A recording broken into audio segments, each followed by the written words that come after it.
Hello दोस्तों। हम पढ़ रहे हैं भारत का भूगोल और भारत के भूगोल में आज का हमारा टॉपिक है पेनिनसुला प्लेटू। पेनिनसुलर प्लेटू प्रायद्वीपीय भारत के भूगोल के अंतर्गत हम इस चैप्टर को इस टॉपिक को 3 पार्ट्स में डिवाइड करके पढ़ेंगे, क्योंकि ये बहुत ही बड़ा टॉपिक है। जिसका पहला पार्ट आज हम इसमें पढ़ेंगे हमारे प्रायद्वीप का उत्पत्ति कैसे हुआ है और उसका भौगोलिक विस्तार क्या क्या है। ये हम पार्ट 1 में पढ़ेंगे। तो आइए शुरू करते हैं। सबसे पहले हम देख लेते हैं कि पठार होता क्या है। हमारा जो प्रायद्वीप का भाग है, प्रायद्वीपीय पेनिनसुला जो हमारा पेनिनसुला है, प्लेटू है, तो सबसे पहले हम देख लेते हैं कि प्लेटू कहते किसे हैं और भारत का उच्चावच कैसा है, भारत का जो ऊंचाई वाले क्षेत्र और किस तरह से भारत के क्षेत्र बना हुआ है। तो देखिए, अगर हम समुद्र की साइड में कहीं जाके खड़े हो जाते हैं, उस तरफ से अपने भारत को देखते हैं, तो हमारा भारत कुछ ऐसा दिखाई देगा। अगर ये मान लीजिए इस तरफ हमारा सी है, ये बंगाल की खाड़ी, अरब सागर, हिंद महासागर है, और उससे हम नॉर्थन साइड में उत्तरी दिशा में देखें तो हमारा भारत कुछ इस तरह से दिखाई देगा, जहाँ सबसे पश्चिमी घाट, पूर्वी घाट के से समुद्र की तरफ को बने हुए हमारे तटीय मैदान, फिर पश्चिमी या पूर्वी घाट, उसके बाद पूरा प्रायद्वीप का भारत, उसके बाद उत्तर का मैदान और फिर हमारा हिमालय पर्वत। इस तरह से कुछ भारत का उच्चावच बना हुआ है। तो आप देखेंगे कि जो बीच का उठा हुआ हिस्सा है, ये है हमारा प्रायद्वीपीय भारत का पठार, पेनिनसुलर प्लेटू ऑफ इंडिया। पठार हम ऐसी भूमि को कहते हैं जो बीच से उठ जाती है। देखिए, दोनों तरफ से भूमि उठी हुई है। जो भूमि बीच से उठ जाती है और ऊपर से प्लेन होती है, ऐसा उठा हुआ क्षेत्र, ऐसा ऊंचा भूभाग जो ऊपर से प्लेन होता है, ऊपर से समतल होता है, उसे कहते हैं हम पठार। इसीलिए हम भारत के दक्षिण भाग को पठार बोलते हैं। और देखिए, ये हमारा जो उच्चावच इस तरह से बना हुआ है कि सबसे पहले हमारे तटीय मैदान हैं, पूरा वेस्टर्न कोस्ट और ईस्टर्न कोस्ट, पूर्वी और पश्चिमी तटीय मैदान बने हुए हैं। उसके बाद हमारे दोनों तरफ घाट बने हुए हैं जो एकदम से ऊंचा क्षेत्र है। पश्चिमी घाट काफ़ी ऊंचा है, पूर्वी घाट इतना ऊंचा नहीं है, उसकी तुलना में कम ऊंचा है। उसके बाद हमारा प्रायद्वीपीय पठार जो ऊपर से समतल है, बीच बीच में कुछ चोटियाँ आती हैं, जैसे हमारी सतपुड़ा रेंज है, हमारी अरावली की रेंज है, हमारी विंध्याचल पर्वत हैं और नीलगिरी के पर्वत हैं, वो हम सब डिटेल में पढ़ेंगे। उसके बाद हमारा बीच में एक निचला क्षेत्र है और फिर हमारा आ जाता है हिमालय, जिसकी 3 रेंज हैं, शिवालिक रेंज, हिमाचल रेंज और हिमाद्री। इन 3 रेंज के बारे में हम हिमालय पर्वत वाला जो चैप्टर हमने पढ़ा है उसमें डिटेल में ऑलरेडी पढ़ चुके हैं। तो ये इसका निर्माण इस तरह से हुआ है कि जो प्राचीन काल में पूर्वांतर में करोड़ों वर्ष पहले इस तरफ से जो ये एक प्लेट आई, ये है हमारी इंडियन प्लेट, ये हमारी पूरी इंडियन प्लेट है। और इसके तरफ मौजूद है यूरेशियन प्लेट या लारेशिया प्लेट, और इस इंडियन प्लेट ने आके टक्कर मारी इस लारेशियन प्लेट को, जिसकी वजह से ये बीच का भाग जो है फोल्ड हो गया और हिमालय का निर्माण हो गया और बीच में गहरा भाग बन गया। आप बोलेंगे बीच में ये गहरा भाग जो दिखाया गया है, ये गहरा भाग है कहाँ पे? यहाँ पे तो बीच में तो उत्तर भारत के विशाल मैदान है। तो उत्तर भारत के जो विशाल मैदान है वो इस गहरे भूभाग को हिमालय पर्वत से जो बह के नदियाँ आई हैं, जो अपने साथ बहुत सारा गाद, रेत, सेडिमेंट्स बहा के लाई हैं, उसने इस पूरे उत्तर के मैदान को भर दिया है और समतल बना दिया है। ये जलोढ़ मिट्टी से बना है पूरा उत्तर भारत का मैदान, इसलिए ये वाला एरिया प्लेन हो गया है। तो इस तरह से हमारा भारत का कुछ उच्चावच है दक्षिण से उत्तर दिशा में। इसे आप ध्यान में रखिएगा, आगे हमारे आने वाले टॉपिक में ये काम आएगा। अब हम देखते हैं कि हमारे उत्तर का जो दक्षिण और उत्तर का जो हमारा भारत है उसका निर्माण किस तरह से हुआ है। तो करोड़ों वर्ष पहले, बिफोर मिलियंस ऑफ ईयर्स, हमारी धरती पर ये 7 महाद्वीप नहीं होते थे। जैसे अभी 7 महाद्वीप हैं, ऐसे 7 महाद्वीप नहीं थे, केवल एक ही महाद्वीप होता था जिसे हम कहते थे पैंजिया। जिस महाद्वीप को हम कहते थे पैंजिया, यह है हमारा पैंजिया। उसके बाद लगभग 200 करोड़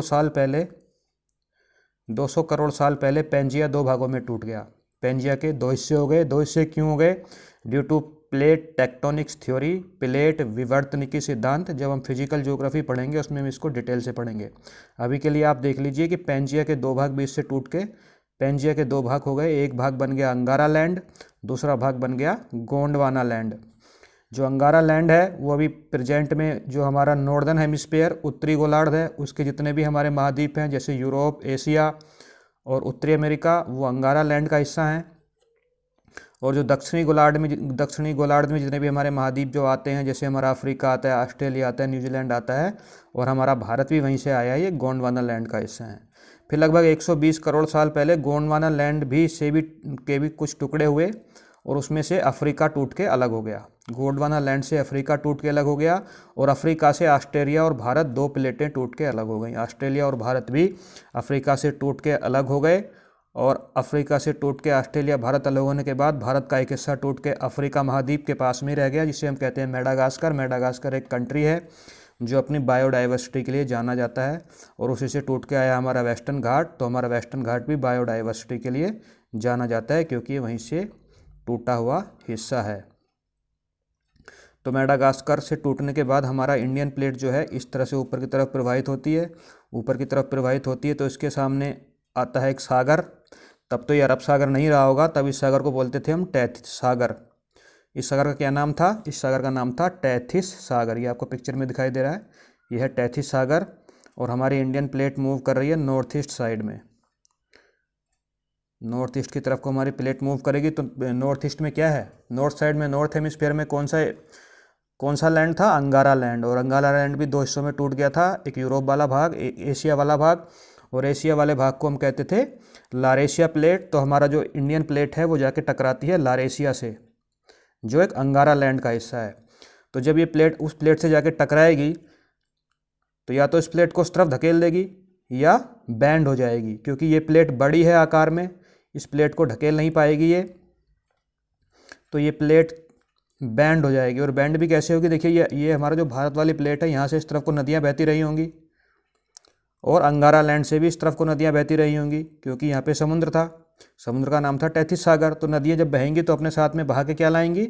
अपने साथ में बहा के लाएंगी रेत, गाद, सेडिमेंट्स, अवसाद, ये सब अपने साथ बहा के लाएंगी। तो ये नम भूमि बन जाएगी, यहाँ पे नम भूमि बन जाएगी। और जब ये दोनों प्लेट आपस में टकराएंगी तो वो नम भूमि कहाँ जाएगी? जो हमारी कमज़ोर मिट्टी है वो फोल्ड हो जाएगी, वो हो जाएगी फोल्ड। जब एक प्लेट दूसरी प्लेट को धक्का देगी तो वो इस तरह से फोल्ड हो जाएगी, इस तरह से। तो ये जो हमारी भूमि है, जो नदियों के द्वारा बहाई गई मिट्टी से बनी थी, वो फोल्ड होकर ऊंची उठ जाती है और इस ऊंची उठी भूमि को हम कहते हैं हिमालय पर्वत। हिमालय पर्वत चट्टानों से नहीं बना है, हिमालय पर्वत सॉफ्ट रॉक से बना है। ये सॉफ्ट रॉक वही है जो नदियों द्वारा बहाकर लाई गई हैं। और बीच में से ये सागर यहाँ से ख़त्म हो गया और सागर ख़त्म होकर चला गया इस तरफ कहाँ? यूरोप और अफ्रीका और एशिया के मध्य वाला क्षेत्र, जिसे हम कहते हैं भूमध्य सागर। भूमध्य सागर टैथिस सागर का ही हिस्सा है। जब हम विश्व का भूगोल पढ़ेंगे तो भूमध्य सागर के बारे में डिटेल से पढ़ेंगे। तो इस तरह से हमारे हिमालय पर्वत का निर्माण होता है और हमारे प्रायद्वीपीय भारत का निर्माण होता है। तो हमने ये देखा कि जो हमारा हिमालय पर्वत है, हिमालय पर्वत वाले क्षेत्र से ज़्यादा पुराना है हमारा प्रायद्वीपीय भारत। ज़्यादा पुराना नहीं, करोड़ों साल पुराना है, बहुत पुराना है। हिमालय पर्वत नया भूभाग है। और जो हमारा प्रायद्वीपीय भारत का जो ये प्लेट, इंडियन प्लेट टूट के आई थी गोंडवाना लैंड से, इसमें कई सारे देश और भी थे, तो बांग्लादेश, पाकिस्तान, नेपाल। तो वो अभी हमारा विषय नहीं है। हमारा विषय है यहाँ पे प्रायद्वीपीय भारत। हम पढ़ रहे हैं प्रायद्वीपीय भारत के बारे में। तो प्रायद्वीपीय भारत में देखिए इस तरह से इसका निर्माण हुआ। इस तरफ से आई हमारी इंडियन प्लेट, यहाँ पे हमारी थी लारेशिया प्लेट, यहाँ पे ये फोल्ड हो गया। फोल्ड होके हमारी 3 रेंज बनी। 3 रेंज मैंने आपको भी बताई। जो 3 रेंज बनी, सबसे ऊपर वाली रेंज है हिमाद्री रेंज, जो सबसे ऊंची है हिमालय की, इसको हम द ग्रेट हिमालय भी बोलते हैं। उसके बाद बीच वाली रेंज, इसे हम बोलते हैं हिमाचल रेंज या मिडिवल रेंज। और सबसे नीचे वाली जो रेंज है उसका नाम है शिवालिक रेंज या लेज़र हिमालयाज। और इस तरफ हमारी पूर्वोत्तर हिमालय या नॉर्थ ईस्ट पूर्वांचल वाला क्षेत्र। और अगर हम इस तरफ से हिमालय को देखें तो हिमालय के जो उस पार का क्षेत्र होगा उसे कहेंगे ट्रांस। ट्रांस का मतलब होता है उस पार। तो हिमालय के जो उस पार का क्षेत्र है, हिमालय के नॉर्थ में, ये है ट्रांस हिमालय वाला क्षेत्र। इस तरफ तिब्बत पड़ता है। ट्रांस हिमालय वाले क्षेत्र में यहाँ क्या पड़ता है? तिब्बत, चाइना वाला क्षेत्र ये। और यहाँ पे हमारा जास्कर, लद्दाख श्रेणियाँ जो कि ट्रांस हिमालय का हिस्सा हैं। और यहीं से बहती है हमारी इस तरह से होती हुई सिंधु नदी, जो कि एक पूर्ववर्ती नदी है। पूर्ववर्ती नदी मतलब जो हिमालय के निर्माण से पहले से बहती रही है, जो चेमयुंगडुंग ग्लेशियर मानसरोवर के पास से ओरिजिनेट होती है। और इस तरफ को बहती है हमारी ब्रह्मपुत्रा रिवर। जो जो एक पूर्ववर्ती नदी है, जो भी एक पूर्ववर्ती नदी है, ये भी हिमालय की उत्पत्ति से पहले बहती रही है। ये आप समझ में, अब आपको अच्छे समझ में आ गया होगा पूर्ववर्ती नदियाँ क्यों हैं, क्योंकि ये ट्रांस हिमालय वाले क्षेत्र में बह रही हैं। अब चलते हैं अपने टॉपिक की ओर, जो है हमारा प्रायद्वीपीय भारत का पठार। तो यहाँ आप देख रहे हैं बीच में विशालकाय मैदान बन गए हैं नदियों द्वारा बहाकर लाई गई जलोढ़ मिट्टी से, और इस विशाल उत्तरी मैदान के दक्षिण वाला क्षेत्र और अरब सागर, हिंद महासागर और बे ऑफ बंगाल के बीच वाला क्षेत्र हमारा कहलाता है प्रायद्वीपीय भारत। प्रायद्वीप, प्रायद्वीप का मतलब होता है पेनिनसुला। पेनिनसुला का मतलब होता है ऐसा भूभाग जो तीन तरफ से समुद्र से घिरा हो, ऐसा भूभाग जो तीन तरफ से समुद्र से घिरा हो, पानी से घिरा हो। देखिए यहाँ पे बे ऑफ बंगाल है, नीचे हिंद महासागर है, यहाँ पे अरब सागर है, ये क्षेत्र तीन तरफ से पानी से घिरा हुआ है, तो इसको हम बोलेंगे पेनिनसुला, प्रायद्वीप। अगर कोई क्षेत्र चार तरफ से पानी से घिरा हो, जैसे कि ये चारों तरफ से पानी से घिरा है, तो ये बन जाएगा महाद्वीप। और अगर छोटा क्षेत्र चारों तरफ से पानी से घिरा हो तो उसे बोलेंगे हम द्वीप, आइलैंड। तो आपको समझ में आ गया कि प्रायद्वीप का क्या मतलब होता है। तो प्रायद्वीप जो है हमारा बहुत ही पुराना भूभाग है, हिमालय से तो बहुत ही ज़्यादा पुराना भूभाग है, और ये आर्कियन चट्टानों से बना है, आग्नेय चट्टानें, जिसे हम बेसाल्ट भी बोलते हैं, जो कि लावा के ठंडे होने से, लावा ज्वालामुखी से लावा का बाहर निकला, फिर परत उसकी ज़मीन के ऊपर फैल गई, और उस परत के फैलने से जिस चट्टानों का निर्माण हो, हम कहते हैं बेसाल्ट, वो एक आग्नेय चट्टानें होती हैं और उनका नाम है आर्कियन चट्टानें। तो हमारे प्रायद्वीपीय भारत का निर्माण जो हुआ है, हमारे प्रायद्वीपीय पठार का जो निर्माण हुआ है, वो आर्कियन चट्टानों से हुआ, और ये आर्कियन चट्टानें कायांतरण हो गया, इनका रूपांतरण हो गया समय के साथ साथ, क्योंकि ये हमारे गोंडवाना लैंड से टूटी है तो बहुत पुराना है, धीरे धीरे कायांतरण हुआ, इनका अपर्दन हो गया, अपक्षय हो गया। अपर्दन, अपक्षय बरसात के कारण, हवाओं के कारण, धूप के कारण, और इनका जो अभी वर्तमान रूप है वो काफ़ी कायांतरण के बाद हमें दिखाई देता है। इसका हम विस्तार पढ़ लेते हैं। हमारे प्रायद्वीपीय पठार का विस्तार कहाँ कहाँ तक है। तो सबसे हमारे, अगर हम उत्तर पश्चिम में जाएं, नॉर्थ वेस्ट में, तो ये हैं अरावली की पहाड़ियाँ, जो मुख्य रूप से राजस्थान में पड़ती हैं। इसका नॉर्दर्न पार्ट दिल्ली में मजनू का टीला तक जाता है, और ये गुजरात से शुरू होती हैं, गुजरात से शुरू होती हैं। इसके नॉर्थ में है मालवा का पठार, उत्तरी सीमा इसकी मालवा का पठार बनाता है हमारे प्रायद्वीपीय भारत के पठार की। इसके ईस्टर्न भाग को देखें तो यहाँ पे छोटा नागपुर का पठार, ये भी सब हम डिटेल से पढ़ेंगे। यहाँ पे राजमहल की पहाड़ियाँ, और बिल्कुल ईस्टर्न वाला भाग, ये वाला जो ईस्टर्न वाला भाग है, ये मैंने आपको नॉर्थ ईस्ट इंडिया में पढ़ाया था। ये है हमारा शिलोंग का पठार, और इसमें तीन पहाड़ियाँ हैं, गारो, खासी, जयंतिया, जिस नाम की जनजातियाँ उनके ऊपर निवास करती हैं। तो ये हमारा उत्तरी पूर्वी और उत्तरी पश्चिमी भाग हो गया हमारे प्रायद्वीपीय भारत की जो सीमाएं बना रहा है। अगर हम देखिए हम दक्षिण की साइड में आ गए हैं, तो सबसे पश्चिम सागर वाली साइड में यहाँ पे है ये वाला जो क्षेत्र है, जो गुजरात से शुरू होता है। बिल्कुल एक सीरीज है पहाड़ों की घाट की, इसे हम बोलते हैं वेस्टर्न घाट, जो गुजरात से शुरू होता है महाराष्ट्र, महाराष्ट्र के बाद गोवा, गोवा के बाद कर्नाटक के बाद केरला, और तमिलनाडु का भी कुछ हिस्सा यहाँ तक फैला हुआ है हमारा वेस्टर्न घाट, जो इसकी पश्चिमी सीमा निर्धारित प्रायद्वीपीय भारत के पठार की।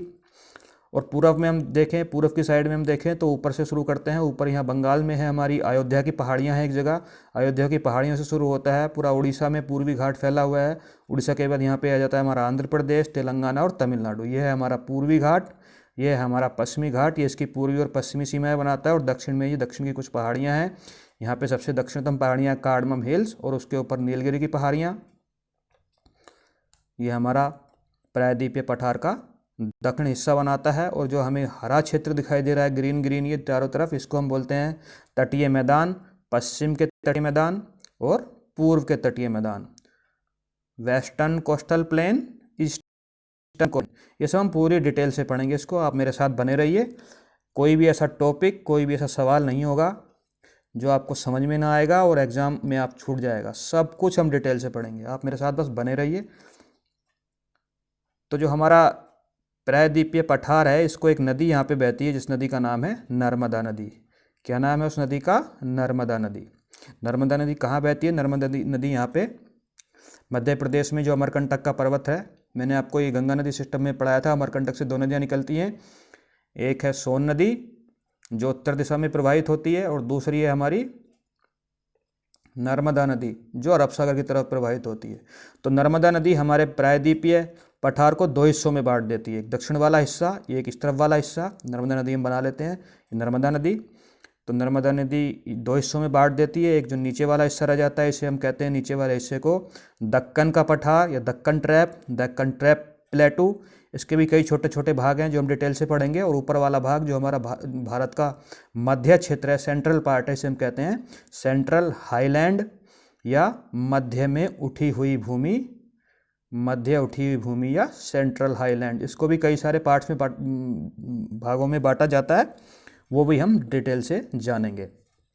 अब हम इतना समझ लेते हैं कि जो हमारी नर्मदा नदी है, ये हमारे दक्षिण भारत के पठार को दो भागों में डिवाइड कर देती है। ऊपर वाला भाग है हमारा सेंट्रल हाईलैंड और नीचे वाला भाग है हमारा, जिसको हम बोलते हैं दक्कन का पठार। तो नर्मदा नदी कहाँ बहती है? ऊपरी विंध्याचल पर्वत, नीचे ये सतपुड़ा रेंज, मैकाल महादेव की पहाड़ियाँ, इनके बीच में सतपुड़ा रेंज का हिस्सा है, इसके बीच में हमारी नर्मदा नदी बहती है, भ्रंश घाटी का निर्माण करती है। भ्रंश घाटी क्या होती है, ये भी हम आगे आने वाली स्लाइड्स में सब जानेंगे। तो जो हमारा सेंट्रल हाईलैंड है, जो ऊपर वाला क्षेत्र है, इसका जो ढाल है, जो इसकी स्लोप है, इसकी स्लोप है हमारी उत्तर की तरफ, ये नॉर्थ की तरफ इसकी स्लोप है। जो सेंट्रल हाईलैंड वाला हिस्सा है, इसकी स्लोप उत्तर की तरफ है, तो यहाँ से निकलने वाली नदियाँ उत्तर दिशा में प्रवाहित होंगी। यहाँ से निकलने वाली नदियाँ उत्तर दिशा में प्रवाहित होंगी क्योंकि इसकी स्लोप है उत्तर की तरफ। और जो नीचे वाला हिस्सा हमारा दक्कन प्लेटू है, जो कि सतपुड़ा रेंज के नीचे है। ये सतपुड़ा रेंज है, जो सतपुड़ा रेंज है हमारी महाराष्ट्र और मध्य प्रदेश का भौगोलिक सीमा का निर्माण भी करती है। इसके नीचे की जो नदियां हैं वो नीचे की तरफ प्रवाहित होंगी क्योंकि इस वाले क्षेत्र का जो ढाल है, ये जो हमारा पूरा क्षेत्र है दक्कन ट्रैप या दक्कन प्लेटू, इसका ढाल इस तरह से दक्षिण दिशा में है, दक्षिण पूर्व दिशा में। इसका ढाल दक्षिण पूर्व दिशा में है, तो यहाँ से निकलने वाली सभी नदियाँ दक्षिण पूर्व दिशा में आएंगी। दक्षिण पूर्व दिशा में ढाल क्यों है वो हम अभी नेक्स्ट स्लाइड में देखेंगे। आप अभी ये देख लीजिए कि ढाल किस तरफ को है, नदियाँ किस तरफ को प्रवाहित होंगी। ठीक है, अभी हम देखते हैं इसका। उससे पहले हम ढाल वाला हम जो पढ़ रहे थे वो देख लेते हैं। देखिए, ये बीच में जो हमारा क्षेत्र है, ये वाला जो क्षेत्र है, ये हमारा दक्कन का पठार है।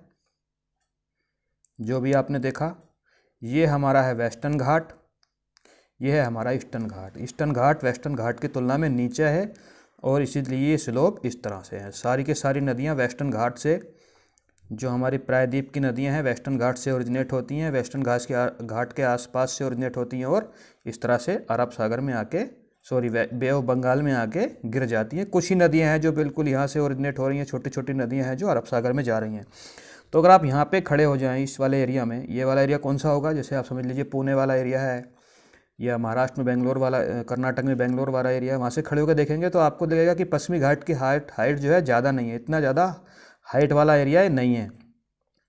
लेकिन अगर आप पश्चिमी तट पे खड़े हो जाएं वेस्टर्न कोस्टल प्लेन में, तो आपको ये बहुत ऊंचा सा एरिया दिखाई पड़ेगा। ऐसा क्यों है? क्योंकि ये गोंडवाना लैंड से टूट के आया। यहाँ पे गोंडवाना लैंड थी, गोंडवाना लैंड का मेडागास्कर वाला हिस्सा, अफ्रीका वाला हिस्सा था, वहाँ से ये इंडियन प्लेट टूट के अलग हो गई। तो जब यहाँ से बीच में से टूटा तो यहाँ पे कगार बन गया।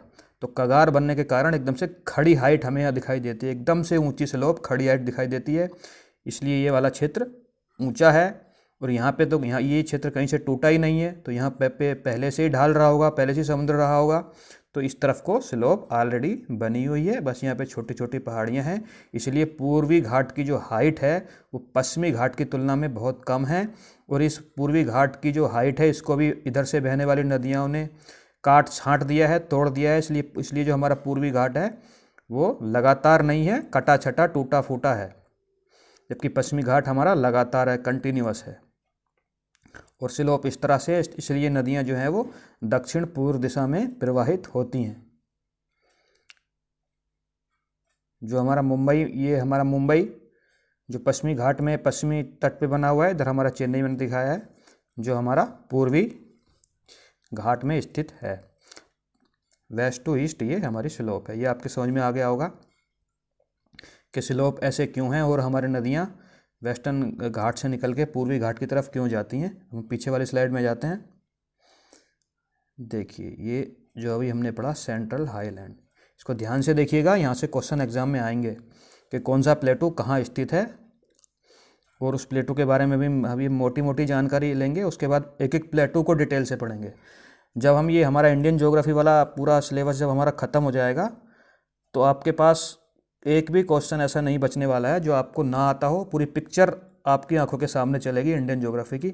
बस आप मेरा साथ बने रहिए और ध्यान लगा के स्लाइड्स को देखते रहिए, सुनते रहिए। तो ये वाला जो क्षेत्र है जो हमने अभी देखा सेंट्रल हाईलैंड, मध्य उच्च भूमि, अब हम इसको डिवाइड करते हैं, इसमें कौन कौन से प्लेटू हैं, ये कहाँ कहाँ तक इसका भौगोलिक विस्तार है, इसके बारे में हम जान लेते हैं। तो इस मध्य उच्च भूमि जो हमारे प्रायद्वीप का उत्तरी क्षेत्र है, प्रायद्वीपीय भारत का उत्तरी क्षेत्र है मध्य उच्च भूमि या सेंट्रल हाईलैंड। इस सेंट्रल हाईलैंड के सबसे नॉर्थ वेस्ट साइड में हम जाएंगे तो हमें मिलेंगी अरावली की पहाड़ियाँ। अरावली की पहाड़ियाँ कहाँ कहाँ फैली हुई हैं? अरावली की पहाड़ियाँ गुजरात से शुरू होती हैं, गुजरात से शुरू होती हैं और पूरे राजस्थान में इनका विस्तार है और हरियाणा होते हुए दिल्ली तक जाती हैं। दिल्ली में मजनू का टीला आपने सुना होगा, अगर आप दिल्ली गए हैं कभी तो मजनू का टीला जो है वो अरावली पहाड़ियों का ही दक्षिणी हिस्सा है। मजनू का टीला अरावली पहाड़ियों का ही उत्तरी हिस्सा है। ये हमारी अरावली की पहाड़ियाँ। अरावली की पहाड़ियों के पश्चिम दिशा में पूर्व दिशा में, अरावली की पहाड़ियों के पूर्व में मध्य प्रदेश वाले भाग में ये वाला जो पठार है, मध्य प्रदेश और राजस्थान वाले भाग में ये पठार है। इस पठार का नाम है मालवा का पठार। इस पठार का क्या नाम है? मालवा का पठार। ये सेंट्रल हाईलैंड का हिस्सा है। कुछ बुक्स में मालवा के पठार का जो पश्चिमी हिस्सा है उसे अलग से पढ़ाया जाता है, उसे बोलते हैं मेवाड़ का पठार, जो कि राजस्थान में फैला हुआ है। तो आप चाहे एक साथ पढ़ लीजिए चाहे अलग अलग पढ़ लीजिए, बेसिकली आपको पता होना चाहिए कौन सी चीज़ कहाँ पे है। तो जो मालवा का पठार है वो राजस्थान में है और मुख्य रूप से मध्य प्रदेश में फैला हुआ है। जो मेवाड़ का पठार है वो राजस्थान का दक्षिणी हिस्सा है। अरावली की पहाड़ियों के पूर्व में, मालवा के पठार के पश्चिम में जो बीच वाला हिस्सा, ये आपको येलो वाला हिस्सा दिख रहा है, ये है मेवाड़ का पठार। मालवा के पठार के आप और पूर्व में चलिए तो आपको मिलता है बुंदेलखंड का पठार। बुंदेलखंड का पठार अपनी हिस्ट्री के लिए, अपनी कल्चर के लिए, अपने हिस्टोरिकल मोनूमेंट्स के लिए जाना जाता है। सांस्कृतिक विरासत है यहाँ पे बहुत सारी।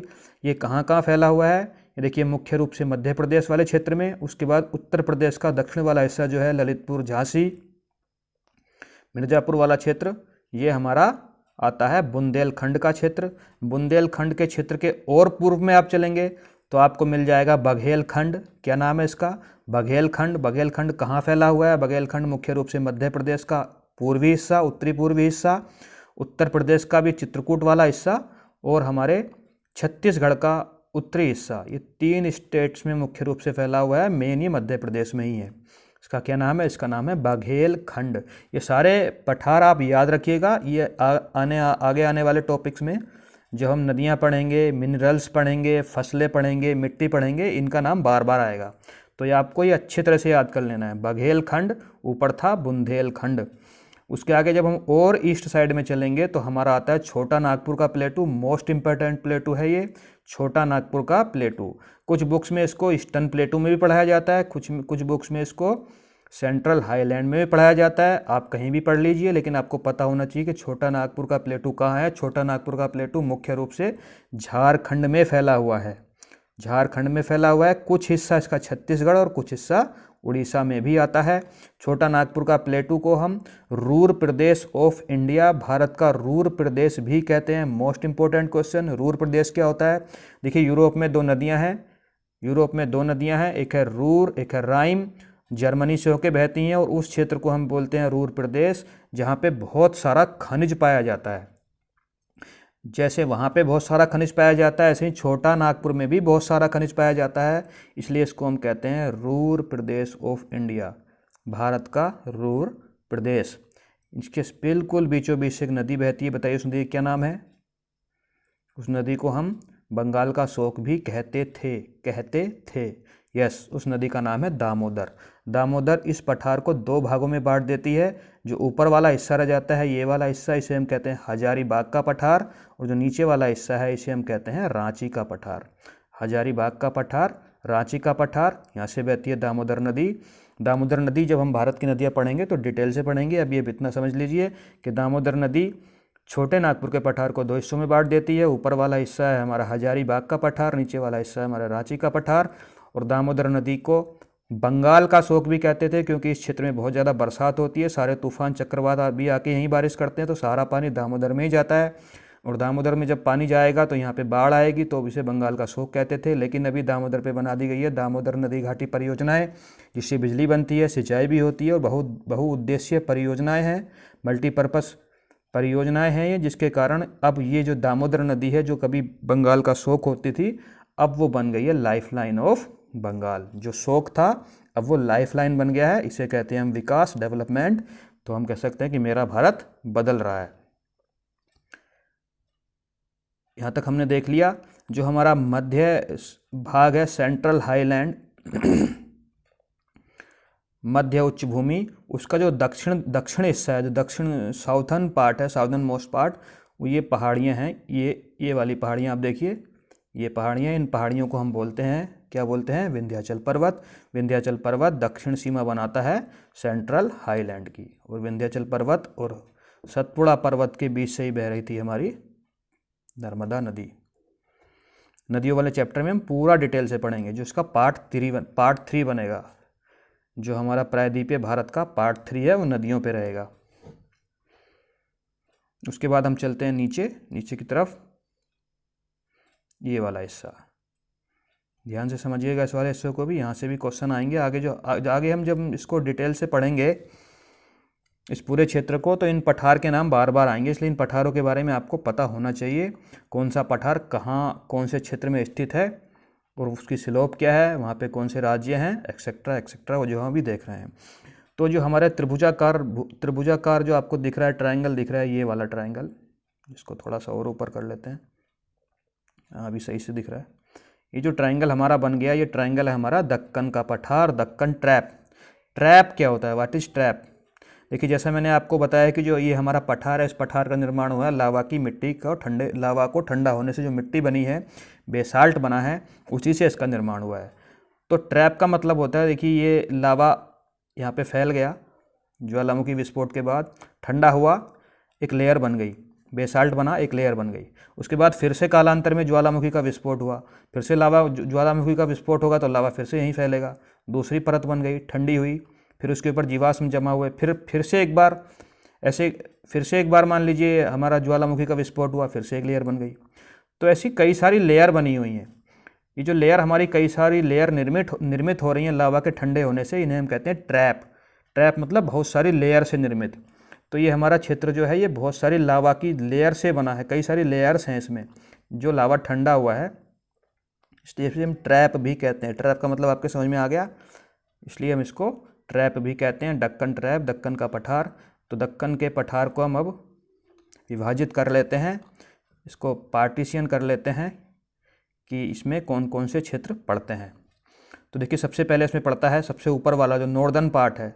नॉर्दर्न पार्ट कौन सा है इसका? नॉर्दर्न पार्ट है इसका सतपुड़ा। ये सतपुड़ा रेंज से शुरू होता है, ये हमारी सतपुड़ा रेंज है। इधर महादेव महकाल की पहाड़ियाँ, ये पूरा सतपुड़ा रेंज वाला हिस्सा है। सतपुड़ा रेंज से दक्षिण में है हमारा दक्कन का पठार। दक्कन का पठार पश्चिम साइड में क्या है इसकी? पश्चिम में अभी जैसे हमने पूरा जब हम प्रायद्वीप भारत का पढ़ा, तो जो उसकी पश्चिम के साइड में था वो इसकी पश्चिम के साइड में होगा। इसकी पश्चिम के साइड में हमारा है पश्चिमी घाट।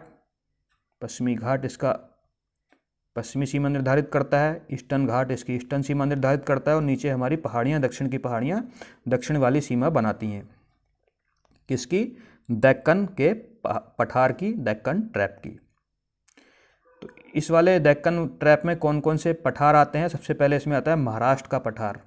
महाराष्ट्र वाले क्षेत्र में जो पठार फहरा है मुख्य रूप से, उसे हम कहते हैं महाराष्ट्र का पठार। उसके बाद कर्नाटक वाले क्षेत्र में जो पठार है उसे हम कहते हैं कर्नाटक का पठार। स्टेट के नाम पे ये सिंपल है। और आंध्रा और तेलंगाना वाले क्षेत्र में जो पठार है उसे हम कहते हैं तेलंगाना का पठार।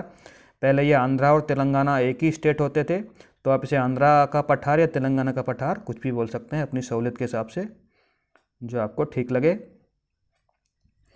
उसके बाद ये वाला जो हिस्सा है, ऊपर वाला जो ईस्टर्न वाला हिस्सा बच गया, ये वाला हिस्सा, इसको ईस्टर्न प्लेटू बोलते हैं, जबकि ये हमारा डेक्कन ट्रैप का ही हिस्सा है, लेकिन इसको हम पूर्व का पठार ईस्टर्न प्लेटू के अंतर्गत पढ़ते हैं। तो ईस्टर्न प्लेटू जो हमने रेड कलर से सर्किल कर रखा है, हमारा ईस्टर्न प्लेटू है। तो ईस्टर्न प्लेटू में कौन कौन से हिस्से आएंगे? ईस्टर्न प्लेटू में हम दक्षिण से शुरू करते हैं। ईस्टर्न प्लेटू का सबसे दक्षिण वाला भाग, मोस्ट इंपॉर्टेंट, दंडकारण्य का पठार। दंडकारण्य, अगर आपने रामायण सुनी है या पढ़ी है तो आपने दंडकारण्य भी पढ़ा होगा। दंडकारण्य रामायण से संबंधित है। बहुत ही घने घने जंगल है यहाँ पे, और इसको हम बस्तर का पठार भी बोलते हैं। बस्तर का पठार, कालाहांडी वाला क्षेत्र जो है वो इसी में पड़ता है। बस्तर का पठार फेमस है टिन के लिए। टिन का उत्पादन जो भारत में एकमात्र जगह है बस्तर, वहीं पे टिन पाया जाता है। तो हम दंडकारण्य का पठार पढ़ रहे थे। दंडकारण्य का पठार जो है मुख्य रूप से छत्तीसगढ़ वाला राज्य है। मुख्य रूप से छत्तीसगढ़ के दक्षिण वाले हिस्से में, दक्षिण छत्तीसगढ़ में फैला हुआ है, और कुछ हिस्सा इसका उड़ीसा और तेलंगाना में भी जाता है। कुछ हिस्सा उड़ीसा और तेलंगाना में भी जाता है। मुख्य रूप से छत्तीसगढ़, साउदर्न छत्तीसगढ़ में फैला हुआ है दंडकारण्य का पठार। इसके ऊपर हम आएंगे तो ये छत्तीसगढ़ का मैदान इसको बोलते हैं। जो नीला वाला एरिया आपको दिख रहा है ब्लू कलर से, यह छत्तीसगढ़ का मैदान। छत्तीसगढ़ का मैदान क्यों है ये मैदान? यहाँ पे एक नदी बहती है जिसका नाम है महानदी। यहाँ पे एक नदी बहती है, हम बना लेते हैं, उसका नाम है, ये यहाँ पे ऐसे बहती है महानदी। महानदी बहती है छत्तीसगढ़ और उड़ीसा वाले क्षेत्र में। और ये वाला जो एरिया है, ये है उस महानदी का बेसिन। बेसिन क्या होता है? बेसिन में आपको समझा देता हूँ। देखिए, आपने वाश बेसिन सबके घरों में होगा ही। वाश बेसिन कुछ ऐसा होता है, यहाँ से पानी नीचे जाता है। अब देखिए, इस वाश बेसिन में आप कहीं भी पानी डालेंगे तो वो जाएगा घूम के इधर ही। तो ऐसे ही अगर किसी क्षेत्र में नदी प्रवाहित हो रही है और जहाँ तक का पानी, क्षेत्र जहाँ तक का बरसात का पानी उस नदी में आ रहा है, उस पूरे क्षेत्र को बोलते हैं हम नदी का बेसिन। उस पूरे क्षेत्र को हम बोलेंगे उस नदी का बेसिन। तो ये जो छत्तीसगढ़ का उत्तरी वाला भाग है और उड़ीसा का भी कुछ हिस्सा इसमें आ रहा है, जो रेड कलर से मैंने बनाया है ये यहाँ पे, ये है हमारा महानदी का बेसिन। छत्तीसगढ़ का उत्तरी भाग, जिसे हम छत्तीसगढ़ का मैदान भी कहते हैं, और ये उड़ीसा का उत्तरी पश्चिमी भाग। और इस क्षेत्र में धान की बहुत ज़्यादा पैदावार होती है। धान की दो दो फसलें होती हैं साल में। हरियाणा, पंजाब में, उत्तर प्रदेश में एक ही फसल होती है धान की, लेकिन यहाँ पे धान की दो दो फसलें की जाती हैं। इसलिए इस क्षेत्र को हम कहते हैं धान का कटोरा। ये क्वेश्चन एग्जाम में बहुत बार आता है और अक्सर बस सब गलत करते हैं। धान का कटोरा किसे कहते हैं? कुछ बंगाल लगा देते हैं, कुछ पंजाब लगा देते हैं, लेकिन धान का कटोरा छत्तीसगढ़ राज्य को कहते हैं और महानदी के बेसिन को कहते हैं। धान का कटोरा छत्तीसगढ़ का मैदान, छत्तीसगढ़ को धान का कटोरा भी कहा जाता है। और इस धान का कटोरा छत्तीसगढ़ के मैदान के ऊपर हमने पढ़ा था, ये क्या था, कौन सा चित्र था बताइए? ये छोटा नागपुर का प्लेटू, ये था छोटा नागपुर का प्लेटू। और छोटा नागपुर का प्लेटू और महानदी बेसिन के नीचे की तरफ साउदर्न साइड में, साउथ ईस्ट में आपको मिलेंगी कुछ पहाड़ियाँ, जिसे हम कहते हैं गड़जात की पहाड़ियाँ। क्या कहते हैं? गड़जात की पहाड़ियाँ। ये पहाड़ियाँ भी हमारे ईस्टर्न प्लेटू का ही हिस्सा हैं। गड़जात की पहाड़ियाँ, यहाँ पे एक हमारा शिखर है ब्रह्मगिरी। ब्रह्मगिरी गड़जात की पहाड़ियों का सबसे ऊंचा क्षेत्र है। सबसे ऊंचा क्षेत्र है गड़जात की पहाड़ियों का ब्रह्मगिरी। तो हमने अभी ये भौगोलिक संरचना कुछ देख ली कि कौन सा प्लेटू कहाँ कहाँ पे फैला हुआ है। ऊपर वाला सेंट्रल हाईलैंड, नीचे वाला हमने देख लिया हमारा ये वाला क्षेत्र। हमने इसके बारे में कुछ जानकारी हमने अभी इकट्ठा करी। ये वाला क्षेत्र हमारा डेक्कन का प्लेटू, इसको किन किन भागों में बांटा गया है। अभी हम आगे आने वाले पार्ट 2 जब हम देखेंगे, इसका पार्ट 2 में हम पढ़ेंगे हमारा जो ये हमारा वेस्टर्न घाट जो है, इस वेस्टर्न घाट को हम पूरा डिटेल से पढ़ेंगे। वेस्टर्न घाट शुरू होता है गुजरात से, ये गुजरात से शुरू होता है, कंटिन्यूअस है। गुजरात से शुरू होता है महाराष्ट्र, महाराष्ट्र के बाद कहाँ जाएगा बताइए, यहाँ पे आएगा गोवा। गोवा के बाद क्या आएगा, कर्नाटका। कर्नाटक के बाद केरला, और तमिलनाडु में भी फैला हुआ है हमारा वेस्टर्न घाट। ये वेस्टर्न घाट वाला एरिया है। ऊपर से फिर से शुरू कीजिए आप, देखिए ये यहाँ से गुजरात से शुरू होगा, उसके बाद महाराष्ट्र आएगा, महाराष्ट्र के बाद गोवा, गोवा के बाद कर्नाटका, कर्नाटका के बाद नीचे केरला, और इधर तमिलनाडु का भी कुछ हिस्सा जहाँ पे है हमारी नीलगिरी की पहाड़ियाँ, जो वेस्टर्न घाट्स का हिस्सा हैं, जो हम अभी डिटेल से आने वाले पार्ट 2 में सारी पहाड़ियों के बारे में, सारी चोटियों के बारे में, और इसमें कितने दर्रे हैं, कौन कौन सी मुख्य नदियाँ हैं, पूरा डिटेल से पढ़ेंगे। अभी आप ये देख लीजिए कि यहाँ पे नीलगिरी की पहाड़ियाँ हैं जो कर्नाटक, केरला और तमिलनाडु तक फैली हुई हैं। क्वेश्चन एग्जाम में पूछा गया है कि नीलगिरी की पहाड़ियों का विस्तार किस किस राज्य में है, तो किस किस राज्य में है, कर्नाटका, केरला और तमिलनाडु। उसके बाद इस तरफ है हमारा ईस्टर्न घाट। ईस्टर्न घाट शुरू कहाँ से होता है, देखिए वहाँ पे पश्चिमी बंगाल है। पश्चिमी बंगाल में एक जगह है अयोध्या की पहाड़ियाँ, अयोध्या की पहाड़ियों से शुरू होता है ईस्टर्न घाट। उड़ीसा होता हुआ, आंध्र प्रदेश होता हुआ, उड़ीसा आंध्र प्रदेश होता हुआ तेलंगाना का कुछ हिस्सा आ जाता है इसमें, उड़ीसा आंध्र प्रदेश तेलंगाना होता हुआ तमिलनाडु तक फैला हुआ है हमारा ईस्टर्न घाट। ईस्टर्न घाट कंटिन्यूअस नहीं है, कटी छटी यहाँ पे पहाड़ियाँ हैं। क्यों है, क्योंकि नदियाँ हमारे पश्चिमी घाट से बहती हैं ईस्टर्न घाट की तरफ और बे ऑफ बंगाल में आगे गिरती हैं। तो जब नदियाँ इस तरफ बहेंगी तो अपने साथ में गाद, रेत, सेडिमेंट्स बहा के लाएंगी और उसको यहाँ पे मैदान बना देंगी और सारी पहाड़ियों को काट छाट देंगी। तो ईस्टर्न कोस्ट का जो मैदान है, ईस्टर्न कोस्ट का जो मैदान है वो वेस्टर्न कोस्ट वाले मैदान से, ये देखिए ईस्टर्न कोस्टन प्लेन्स हैं, ये वेस्टर्न कोस्टन प्लेन्स हैं। तो ईस्टर्न कोस्टन प्लेन्स तुलनात्मक रूप से चौड़े हैं पश्चिमी घाट के मैदानों से। क्यों, क्योंकि ये नदियों के मुहानों से बने हैं। इस तरफ नदियाँ का मुहाना है नहीं, ये हमारा क्षेत्र कट के आया है। ये वाला हमने स्लाइड देख ही लिया है, इसका स्लोप इस तरह से है, नदियाँ इस तरह से इस दिशा में बहती हैं। कौन कौन सी नदियाँ बहती हैं, महानदी, कृष्णा, कावेरी, गोदावरी, जो हम पूरा डिटेल से पढ़ने वाले हैं आगे। ये स्लाइड हम अगले चैप्टर में, अगले पार्ट 2 में देखेंगे। अभी यहाँ पे हम पार्ट 1 को एंड करते हैं। आने वाला जो पार्ट 2 होगा हमारा दक्षिण प्रायद्वीप का, उसमें हम देखेंगे हमारा दक्षिण प्रायद्वीप में कौन कौन से क्षेत्र आते हैं, कौन कौन सी नदियाँ बहती हैं, मुख्य नदियाँ बहती हैं, कौन कौन सी मुख्य पहाड़ियाँ हैं। वेस्टर्न घाट और ईस्टर्न घाट को पूरा डिटेल से पढ़ेंगे, जो हमारा अभी हमने उसके बारे में ज़्यादा जानकारी नहीं ली है, अभी हमने ज़्यादा नहीं पढ़ा है। और जो पार्ट 3 आएगा उसमें हम सारी नदियाँ कहाँ से ओरिजिनेट हो रही हैं, किस तरफ फ्लो हो रही हैं, उनकी कौन कौन सी सहायक नदियाँ हैं, ट्रिब्यूटरीज हैं, वो पार्ट 3 में देखेंगे। मैं आशा करता हूँ कि आपको ये मेरा साउथ इंडिया का पे जो हमने ज्योग्राफी के ऊपर हमने वीडियो बनाया है,